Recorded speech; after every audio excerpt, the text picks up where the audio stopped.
Operazione antidroga a Marsala. Donna in visita al marito arrestata al Pagliarelli. Intimidazione a Castrofilippo. L'ex governatore della Sicilia può ricandidarsi. L'intervento sui migranti del deputato Empedoclino alla Camera. Calcio, il Licata in trasferta a Sant'Agata di Militello.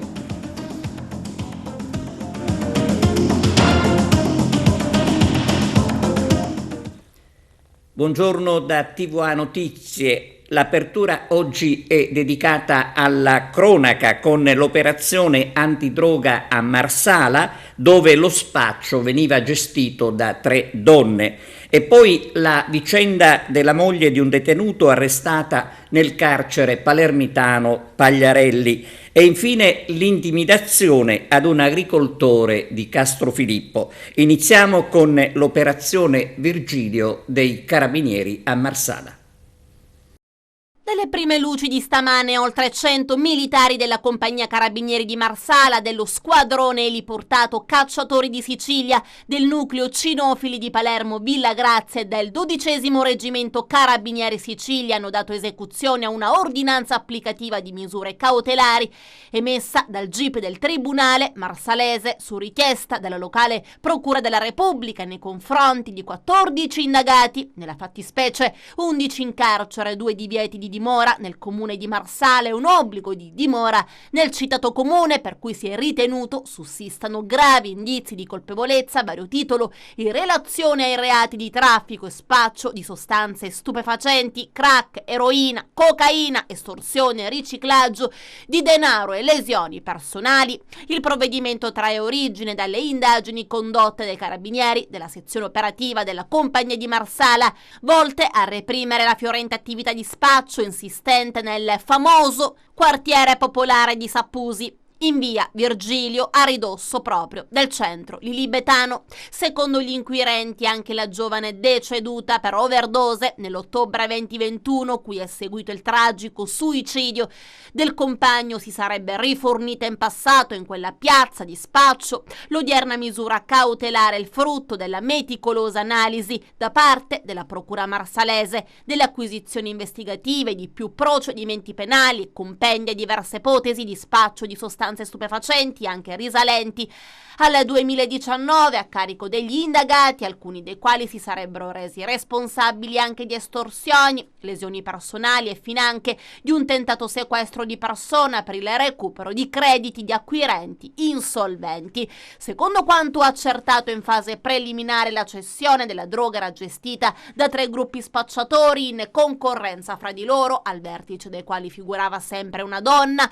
Lo stupefacente proveniente da Palermo attraverso corrieri veniva tagliato spesso grossolanamente, ceduto all'interno delle abitazioni dei principali indagati, protette da sistemi di videosorveglianza per verificare l'eventuale arrivo delle forze dell'ordine. Alcuni assuntori considerati a rischio di insolvenza da parte degli spacciatori sarebbero stati costretti a consegnare ai pusher la carta di reddito di cittadinanza, fornendo anche il relativo PIN in cambio di crack, eroina o cocaina. Un vero e proprio supermarket H24 della droga, talvolta anche mal tagliata, nella totale indifferenza di tutti i pusher. Tra gli assuntori di crack, secondo i carabinieri, figura anche un giovane di una famiglia agiata che in meno di un anno avrebbe acquistato più di 1.300 dosi di droga pagando oltre 70.000 euro. Lo stesso non riuscendo tuttavia a pagare l'ultima tranche di stupefacenti cedutagli a credito, sarebbe stato addirittura costretto tramite gravi minacce a cedere l'autovettura e la moto di proprietà.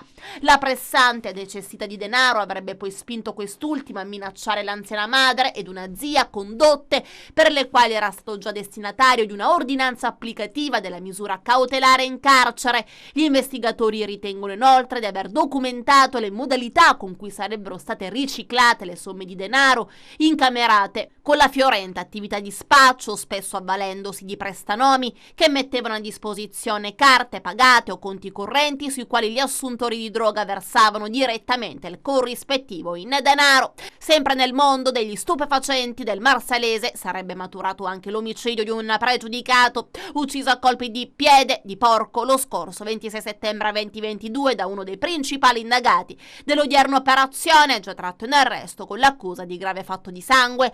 Dalle indagini è emerso che lo stesso indagato avrebbe anche tentato di introdurre droga nascosta in confezioni di cioccolatini nel carcere di Rossano. Calabrove all'epoca era recluso per altri reati. Parliamo del 2019-2020. Importante anche la collaborazione dei cittadini di Marsala che su alcuni social network avevano già segnalato i presunti spacciatori, suffragando così quanto già i carabinieri stavano documentando con le loro attività tecniche.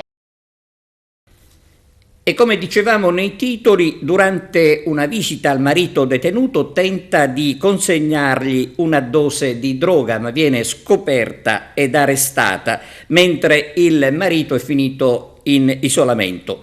È successo al carcere Pagliarelli di Palermo.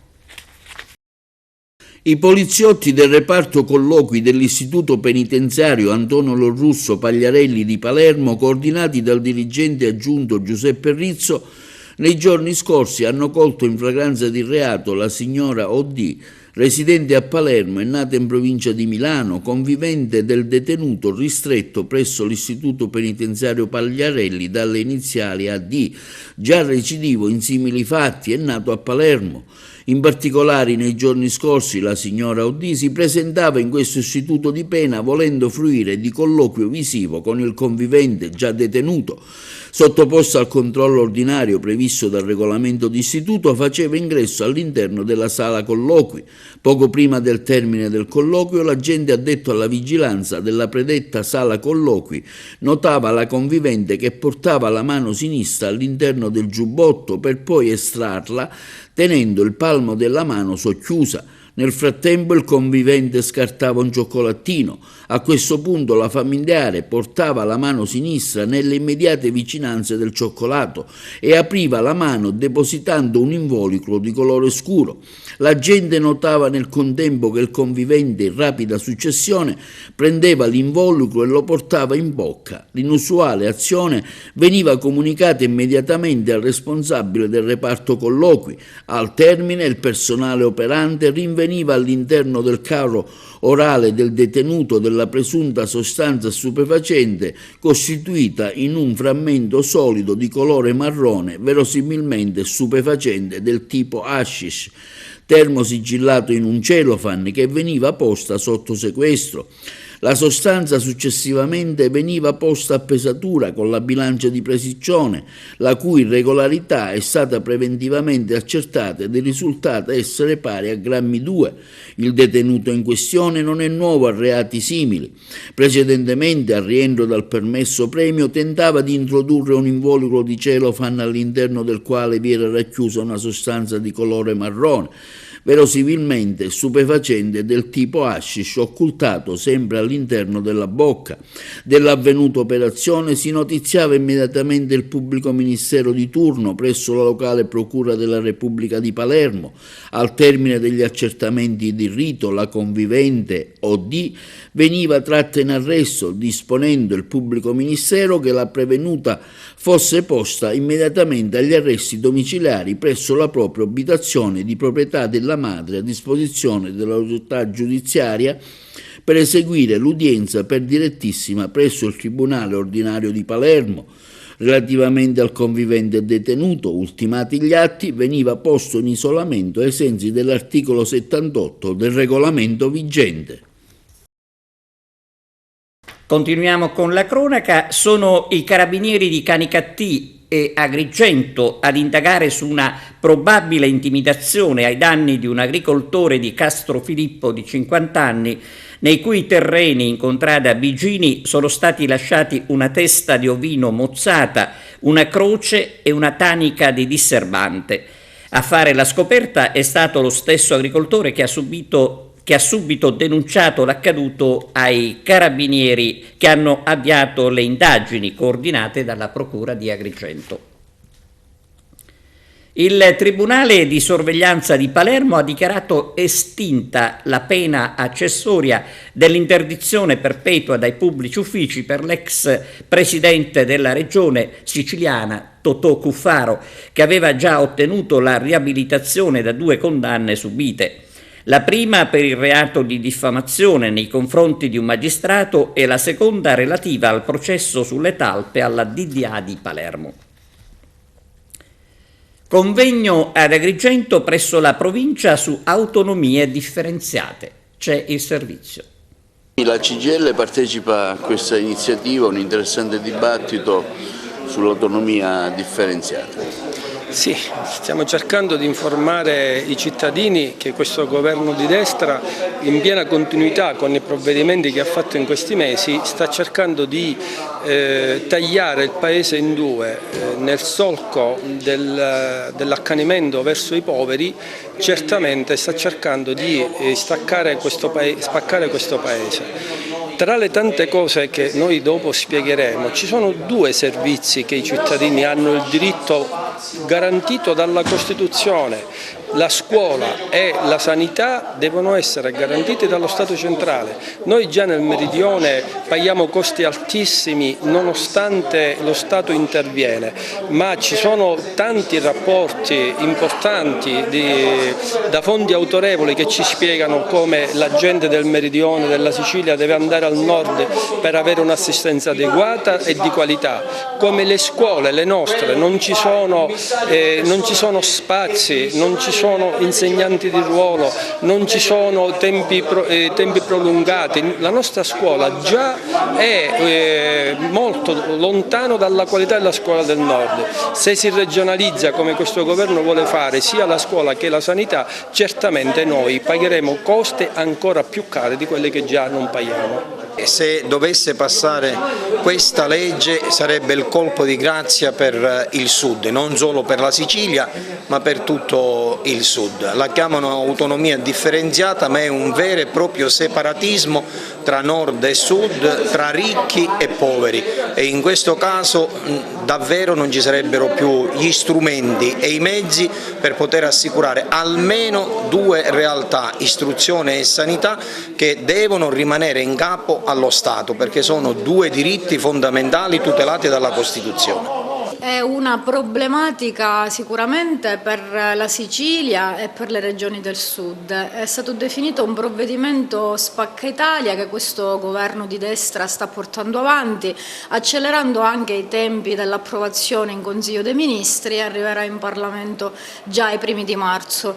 Io sono contenta di essere qui a questa iniziativa promossa dal cartello sociale, ma anche da molti sindaci, che coinvolge istituzioni, associazioni e anche società civile, perché è chiaro che di fronte a un provvedimento di questo tipo serve che la battaglia sia condotta da noi parlamentari sicuramente, perché noi siamo intenzionati, io insieme ai miei colleghi parlamentari siciliani del Partito Democratico, a fare le barricate contro un provvedimento che mette a rischio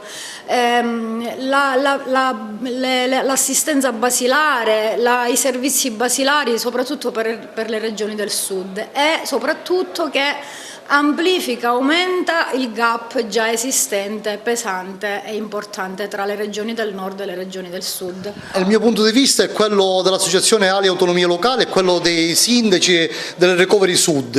È una norma che ancora deve tra l'altro andare in conferenza di Stato Autonomia e Regione e che deve avere tutti i passaggi parlamentari del caso, e che ancora non ha avuto, che sicuramente aumenta le diseguaglianze. Noi non vogliamo un'Italia a 2 velocità, noi vogliamo un'Italia unita, vogliamo un'Italia coesa, vogliamo i livelli essenziali delle prestazioni. Per questo faremo le barricate affinché venga rivisto questa cosiddetta legge Calderoli, che vuole le regioni del nord sempre più ricche, le regioni del sud sempre più povere. Diciamo che vogliamo noi un'autonomia solidale. Prima di tutto chiediamo che sia applicato lo statuto della regione siciliana e soprattutto si dia attuazione alla parte che riguarda l'introito economico dell'IVA all'importazione e quindi praticamente l'applicazione dell'articolo 38 dello Statuto della Regione Siciliana, e in questa direzione noi chiediamo che ci sia un'apposita sessione dell'Assemblea che discuta proprio dell'attuazione dello Statuto.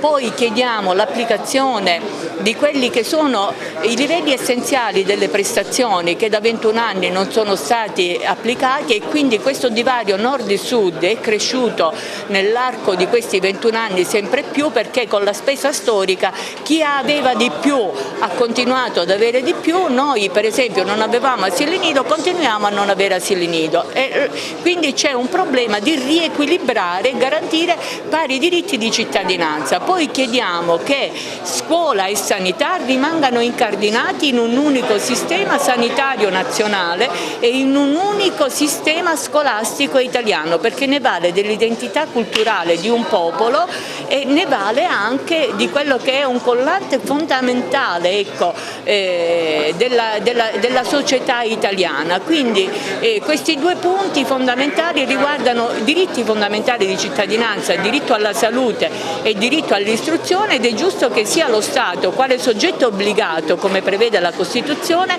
a garantire questi principi.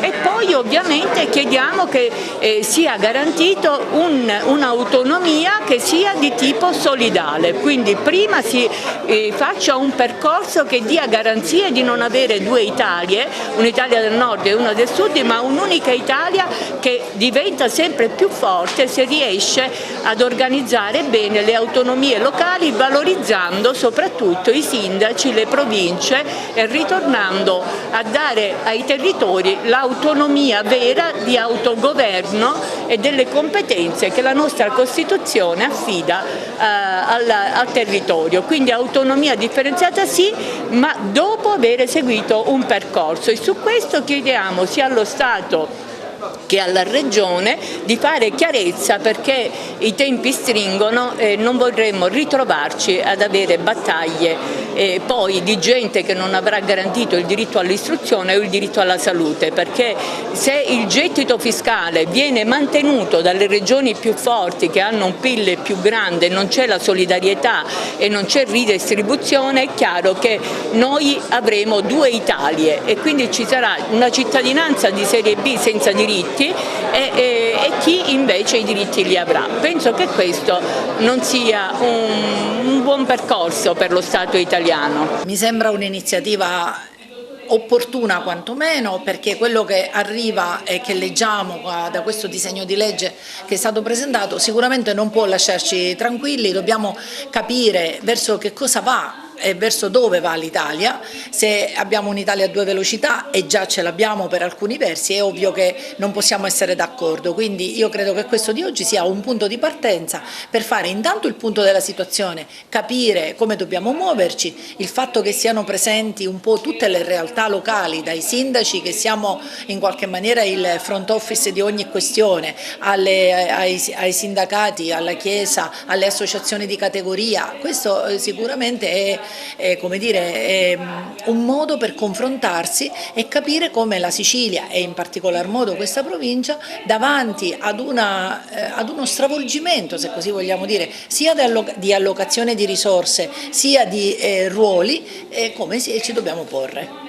Aumentate le ore lavorative per 82 dipendenti del comune di Ravanusa. Ascoltiamo il sindaco Carmelo D'Angelo.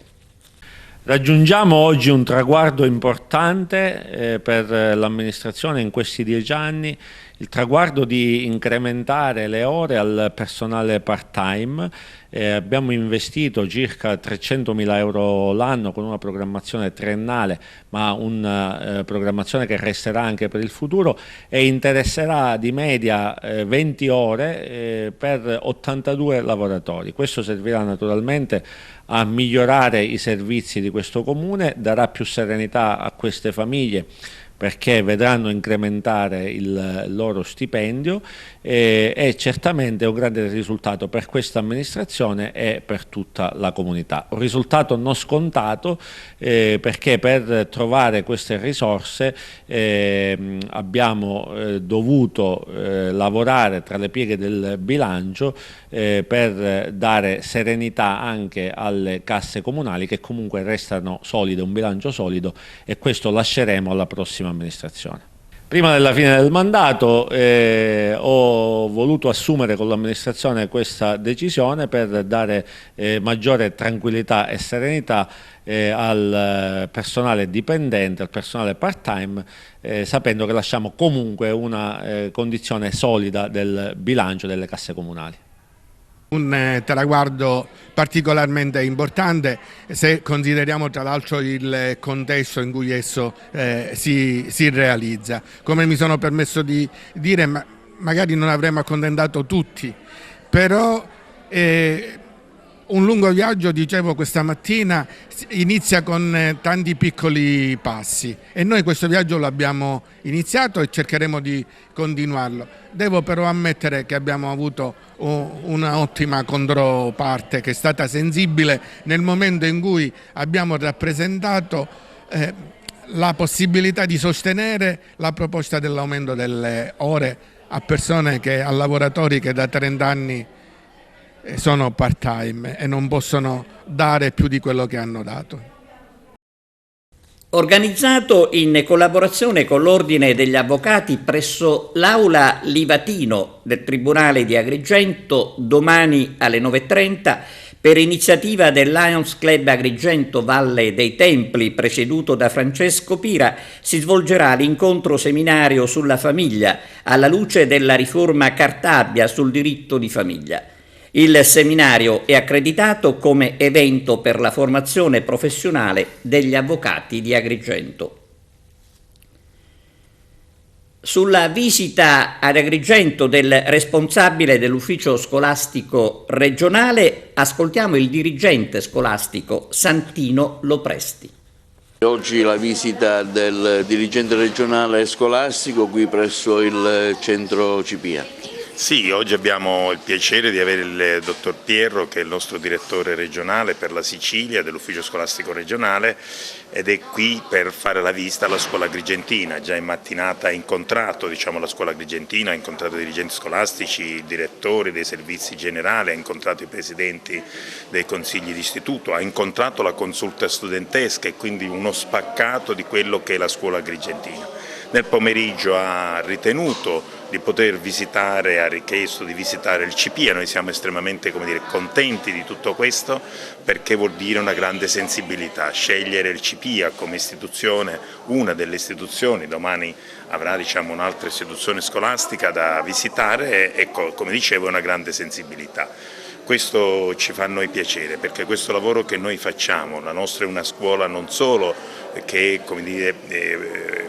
realizza istruzione, in particolare per i ragazzi extracomunitari, per coloro che sono possessori del reddito di cittadinanza, e quindi si rivolge a classi deboli socialmente, ma non solo socialmente ma anche culturalmente, quindi questo lavoro che noi facciamo è estremamente importante, quindi questa attenzione ci gratifica di questo lavoro, ci dà forza e ci aiuta a poter continuare in tutto questo. Io ne sono fiero, lo ringrazio assieme a lui, ringrazio anche il dirigente dell'ufficio quinto, il provveditore Mariella Buffa, che hanno pensato nel programma di inserire questa visita, e quindi a loro va il mio personale ringraziamento, oltre che dal corpo docente, non docente, ma anche da parte di tutti gli alunni che sono onorati di questa visita. Le novità didattiche di quest'anno all'interno del vostro percorso?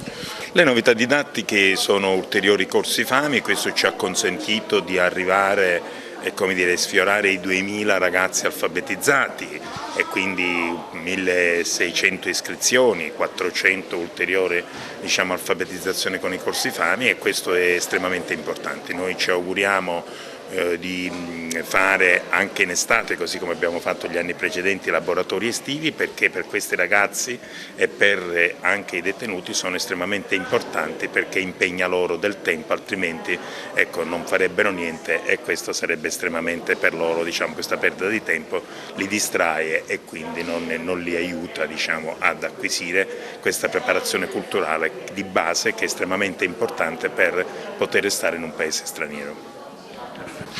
È un passaggio doveroso, il lavoro che fanno i CPIA in tutta Italia è un lavoro, come dire, di interfaccia del nostro paese nei confronti di chi ci si avvicina e quindi è giusto che gli si dia la giusta attenzione. Il lavoro è una scuola nella scuola, quindi è un'eccellenza che va assolutamente valorizzata e quindi non poteva mancare una visita anche qui. Quindi spero di incontrare i ragazzi e sentire anche da loro come si trovano e sentire dalle loro voci come si trovano.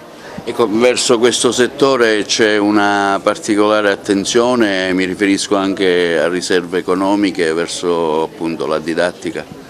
Sì, c'è un'attenzione a livello nazionale e a livello regionale vi comunico che parte nei prossimi giorni un corso di formazione guidato dall'USR proprio per il personale CPIA, perché anche in questo caso vanno sperimentati metodi e didattiche innovative che si adeguino a questo tipo di offerta. La CPIA svolge un ruolo importante anche per l'accoglienza, non solo per gli immigrati ma anche per gli ucraini, per tutto ciò che è anche un po' il terzo settore. Sì, è quello che dicevo prima, qui si sperimenta un processo di integrazione a partire dalla lingua, ma a partire proprio anche da un approccio culturale che quindi credo che sia assolutamente importante.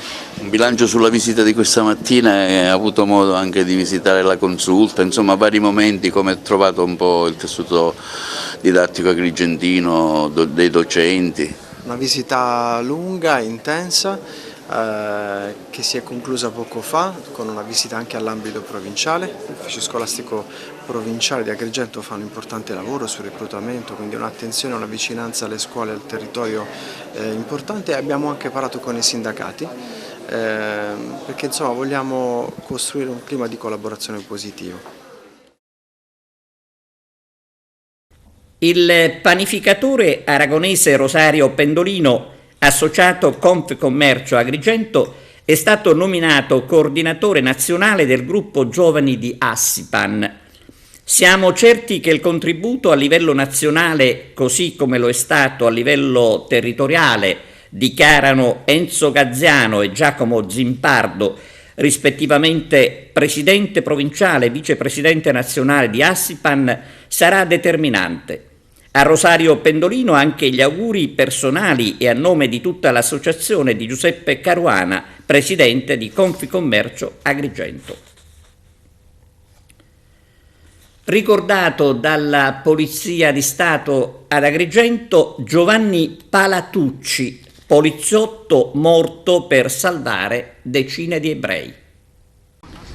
Momenti importanti perché non dobbiamo dimenticare chi ha perso la vita per salvare tantissimi ebrei e sottrarli alla vergogna delle leggi razziali. Approfittando della posizione, il questore di Trieste Palatucci, approfittando della sua posizione in seno all'attività lavorativa che faceva, riuscì, falsificando documenti, a salvare circa 6.000 ebrei. Deportato nei campi di concentramento nel 1944, morì il 10 febbraio del 1945.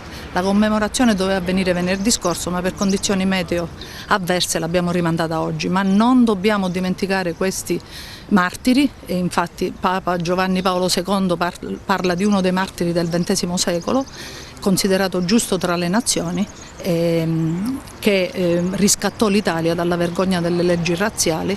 Col suo comportamento antepose le leggi di coscienza e le leggi umane a quelle che erano le discipline del tempo naziste, che chiaramente fecero un genocidio degli ebrei. Sua Eccellenza, oggi si ricorda il poliziotto Giovanni Palatucci, morto di sofferenze, di stenti. È un esempio non dico da seguire, ma da tenere ben presente in quello che è il nostro compito quotidiano. Io ho colto anche l'occasione per ringraziare la Polizia di Stato per l'enorme lavoro che fa sul nostro territorio. In questo luogo, che è un po' un luogo di lavoro, un luogo di impegno, un luogo in cui magari ci sono momenti anche frenetici, questo è un angolo di pace che è stato ricavato con l'albero dell'ulivo, e tutto questo ha un senso, ha una logica, è quello di farci fermare di tanto in tanto, con un momento di riflessione, di preghiera, per aiutarci anche a continuare nel nostro percorso, che è un percorso di impegno che vede la Polizia di Stato in particolare in prima linea, ovviamente unitamente alle altre forze di polizia, per controllare un territorio che è sempre più difficile da controllare. Ma di questo controllo vediamo anche tanti buoni risultati, a volte anche silenziosi, quindi è stato anche un momento anche di incontro con le rappresentanze della Polizia di Stato in servizio e in quiescenza, nel nome e nel ricordo di un eroe di un tempo che in realtà non è neanche troppo lontano. Serve tanta pace.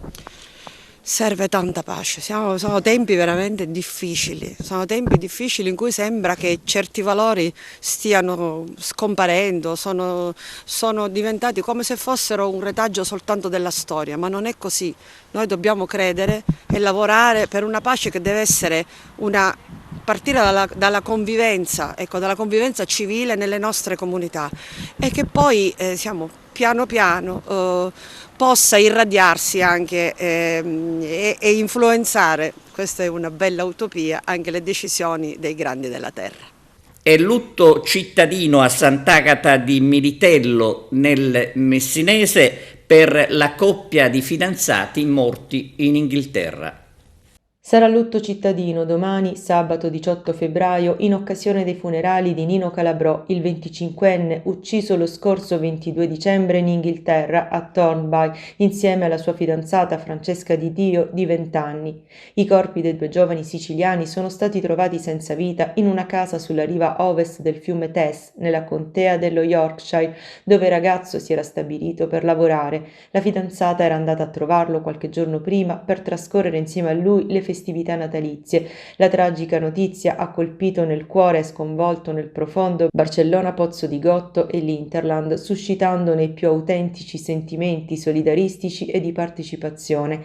Il sindaco della città del Longano, Giuseppe Calabrò, interpretando i sentimenti diffusi della comunità, ha deciso di proclamare il lutto cittadino per manifestare il cordoglio collettivo e la partecipazione di Barcellona Pozzo di Gotto al dolore dei familiari per la prematura e tragica scomparsa dei due giovani. La celebrazione delle esequie si svolgerà sabato 18 febbraio 2023 alle ore 16 presso la Basilica Minore di San Sebastiano. Nella giornata dei funerali la città osserverà il lutto cittadino e gli edifici comunali e gli altri edifici pubblici avranno le bandiere esposte a mezz'asta per tutta la giornata. Nei giorni scorsi a Montagna Reale si sono svolti i funerali di Francesca Di Dio. Le esequie si sono svolte nella chiesa Madonna Santissima delle Grazie e sono state celebrate dal vescovo di Patti, Monsignor Guglielmo Giombanco. Anche per i funerali della ventenne l'amministrazione ha proclamato il lutto cittadino. Pausa adesso per la pubblicità, linea alla regia, a tra poco. Contributi per l'ATM a Messina.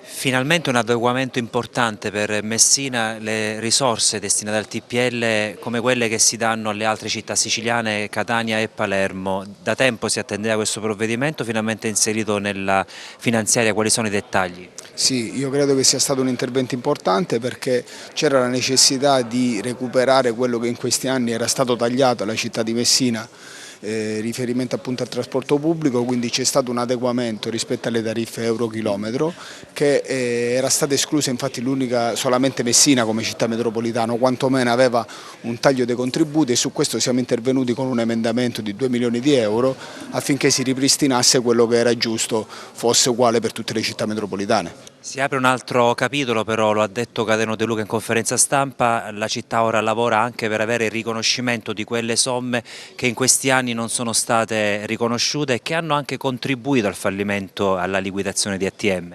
Certamente gli anni che hanno determinato anche la mancanza, diciamo, dell'adeguamento, quindi di un contributo adeguato al trasporto pubblico, ha determinato un'importante fase debitoria della vecchia ATM. Non solo questo, ma sicuramente ha contribuito, e certamente adesso c'è la necessità anche di recuperare quelle somme, diciamo, che in quegli anni non sono state erogate regolarmente per il trasporto pubblico messinese. Centrato il 6 al Super Enalotto, Messina tra le città fortunate con una super vincita. Vediamo. Tante persone sono venute a chiedere se già sapevo chi fosse il vincitore. In realtà non si può sapere, perché di questi sistemi ne vendiamo tantissimi. La cifra è abbastanza stupida, 5 euro li può spendere chiunque, e comunque sì, chiedono, non si potrà sicuramente sapere a meno che non si presenta di persona il vincitore. La Sisal dà la possibilità a tutti i ricevitori di fare dei sistemi, di inserirli in una bacheca e poterli vendere in tutta Italia. Cioè, noi abbiamo una percentuale di quote che prendiamo e il resto la può comprare una persona a Milano come a Roma. Difatti questo sistema è stato venduto in tutta Italia e una quota l'abbiamo venduta noi, perché a secondo il nome, a secondo il tipo di sistema che ci piace, la estraiamo, la stampiamo e la mettiamo a vendere. A meno che il cliente non decide di sceglierlo autonomamente, facciamo vedere la vetrina e secondo la cifra che vuole spendere e il tipo di sistema, sceglie il sistema, lo prende e lo vendiamo. Peraltro noi abbiamo spinto moltissimo questi sistemi, diciamo, grossi, tra virgolette, nel senso con molte quote, perché molta gente aveva proprio paura dell'importo e dico, democraticamente è stato distribuito come era giusto che fosse e come tutti ci auguravamo, anche i clienti, noi speravamo che fossero tante famiglie ad usufruire di questa cifra. È stato così, siamo tutti molto contenti. Parecchia gente in questi mesi mi chiedeva eventualmente avesse vinto cosa doveva fare e in realtà io dicevo di andare via, nel senso andare direttamente all'ufficio premi di presenza con documento e IBAN per poter fare il mandato dell'incasso e di non farsi vedere perché sono tutti qui alla caccia del vincitore, perché sicuramente scopriranno vari parenti, vari amici, magari dice ma io mi ho offerto il caffè, quindi... Si cercano indizi. Esatto, assolutamente sì.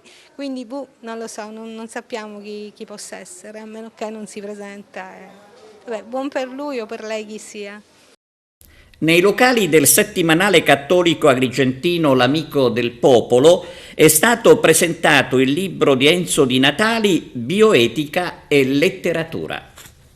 Professor Di Natali, oggi qui presso la sede dell'Amico del Popolo presenta la sua ultima fatica letteraria, Bioetica e letteratura. Con bioetica e letteratura si vuole cercare di far capire che tutto quello che il Magistero della Chiesa, cioè i pontefici, hanno detto sui temi etici più delicati dall'inizio alla fine della vita o su temi che riguardano la ricerca scientifica, l'uso di determinate terapie o l'ambiente, tutti questi argomenti delicati che interessano tutti noi sono stati anticipati e addirittura confermati dagli scrittori e dai poeti più affermati di Italia e all'estero, ad esempio Pasolini, Leonardo Sciascia, ad esempio Luigi Pirandello. Tutti questi grandi autori hanno dunque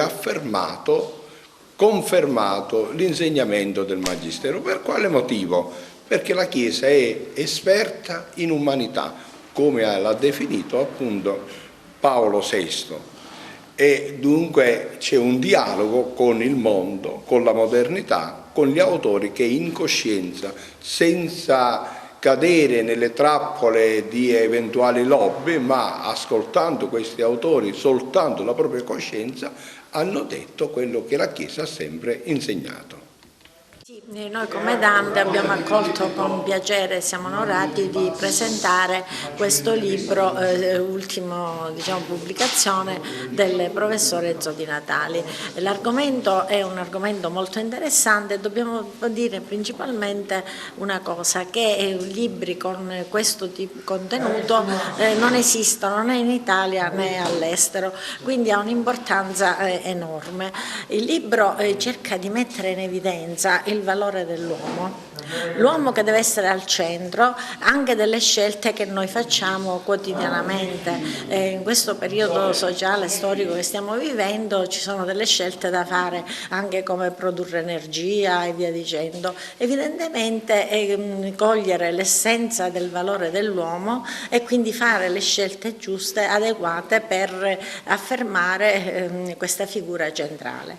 E ha fatto un bel collegamento con autori sia italiani che stranieri e attraverso questi autori ha colto cosa loro pensano su tematiche a volte molto complesse. Quando parliamo di bioetica parliamo di tantissime tematiche, quindi oggi non è soltanto la presentazione di un libro, ma è anche un messaggio forte che viene mandato da questa meravigliosa sede che è la sede del periodico settimanale L'Amico del Popolo. E adesso il carnevale, carri allegorici e maschere per il carnevale di Montevago. Arturo Cantella.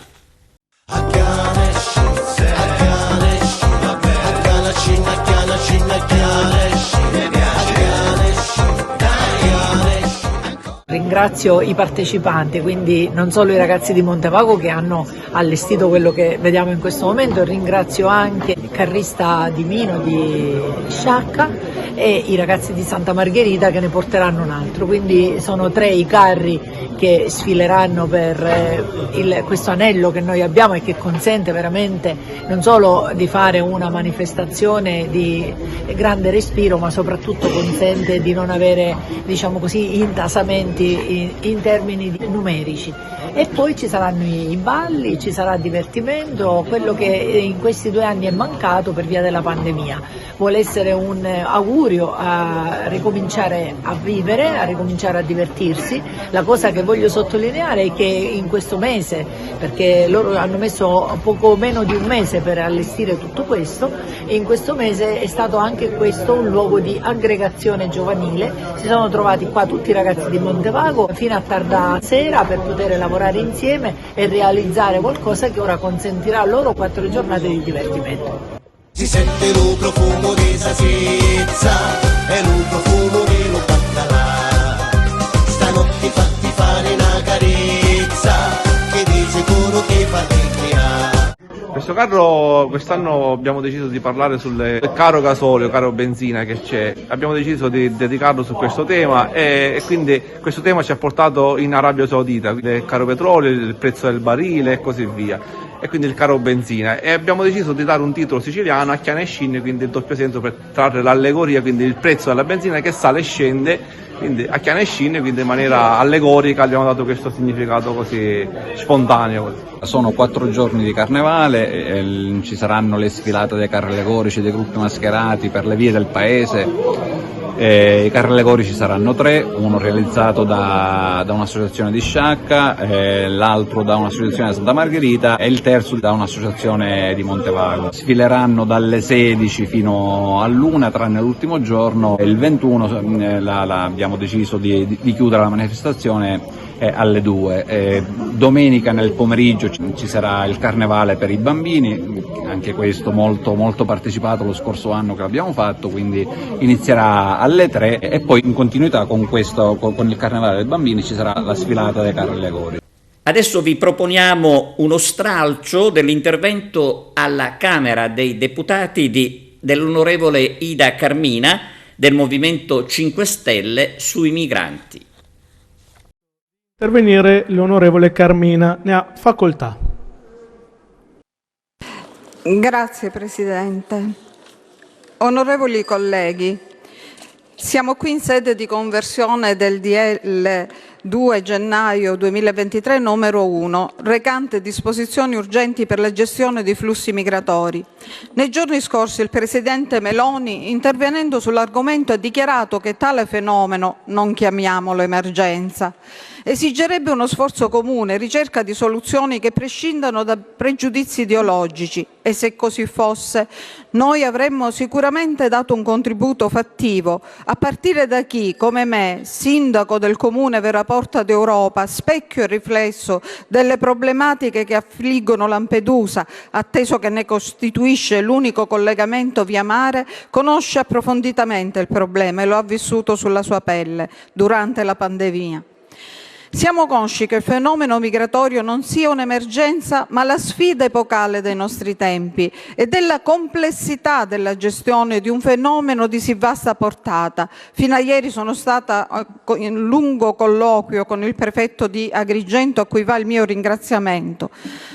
E Roma è lontana, bisognerebbe andare, vedere per capire. Vede Presidente, rispetto a questo problema ci saremmo aspettati un atteggiamento diverso, dei provvedimenti che affrontassero la complessità a monte e a valle, dessero risposta alle numerose necessità, a partire da quella della definizione delle regole di ingaggio delle forze dell'ordine, dell'impatto che il fenomeno ha nelle cittadinanze delle fasce costiere della Sicilia, che vivono la contraddizione della volontà di solidarietà rispetto alle difficoltà di territori in cui l'emigrazione dei propri figli, dei propri familiari è la principale sofferenza.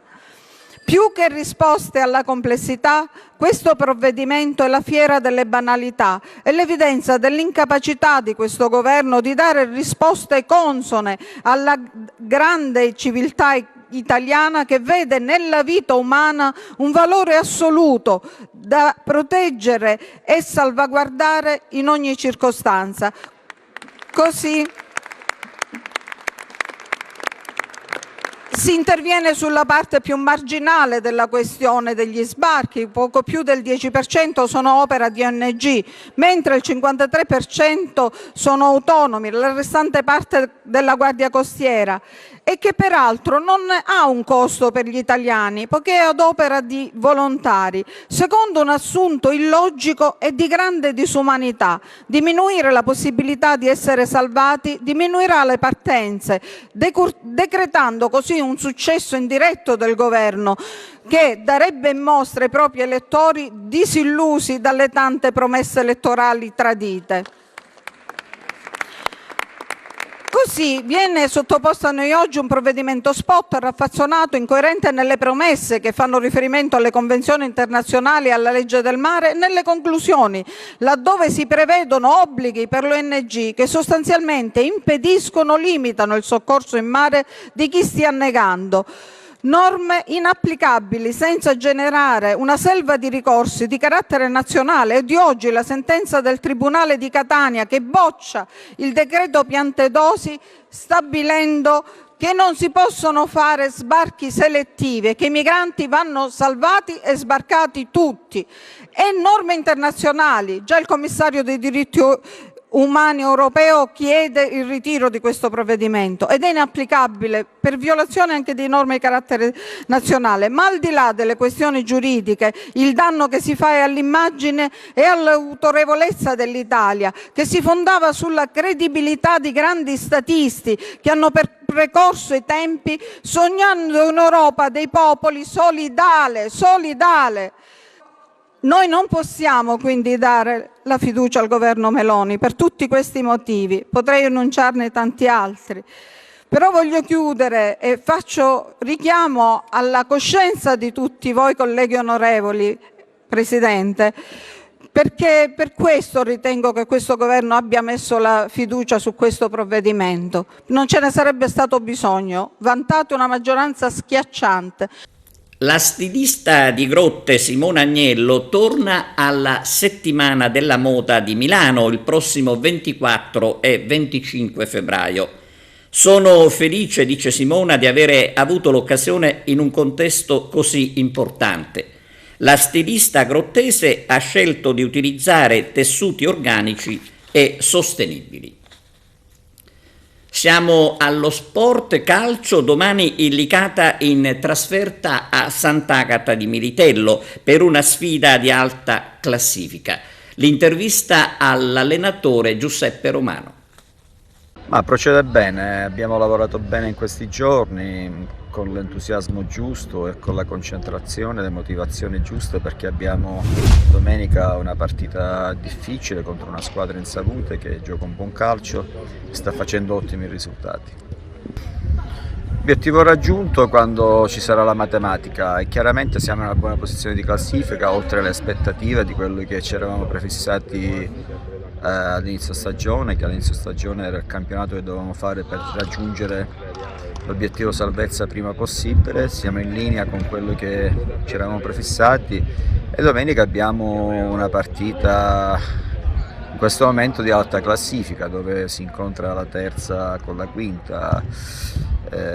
Siamo tutte e due in questo momento in una buona salute, stiamo facendo dei buoni risultati, anche esprimendo un buon calcio. Mi auguro che domenica sarà una bellissima partita dove si affrontano due squadre che cercano e hanno idee di giocare a calcio. No, devo dire benissimo, la squadra mi ha accolto subito bene, una squadra tutta giovane, tra l'altro fatta da ragazzi bravissimi e forti, quindi io sin da subito mi sono trovato benissimo, grazie anche all'accoglienza del direttore, di tutta la società e del mister soprattutto. Sicuramente la D al Sud è un campionato molto difficile dove c'è tantissimo agonismo oltre che a grande tecnica e quindi siamo fortunati perché abbiamo una squadra veramente forte per l'età molto giovane che infatti sta facendo molto bene. Si conclude qui il nostro telegiornale, grazie per averci seguito e arrivederci.